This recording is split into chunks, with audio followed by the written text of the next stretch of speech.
এই তো আমি আমাদের সেই ঝর্ণার পাশে দাঁড়িয়ে, যেখানে প্রিয়তমা একদিন তৃষ্ণার্ত আমাকে জল পান করিয়েছিল।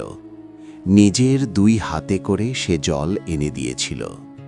ঝর্ণার চারপাশে এখনো বেহার ফুলের সুবাস ছড়ায়, কিন্তু আর শোনা যায় না সেই পুরনো গান।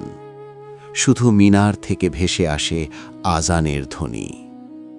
আর কিছুই আগের মতো নেই এখন। আমার প্রিয় আর আমার পাশে নেই। সে চলে গেছে জান্নাতবাসীদের মাঝে। এখন আর নেই সে যে আমার সাথে বসবে, চোখ টিপে হাসবে, নিজের হাতে ঠান্ডা জল এগিয়ে দেবে। হে দুঃখ, আমার জীবন থেকে দূরে চলে যাও। আমি আর তোমার ভার বইতে পারছি না।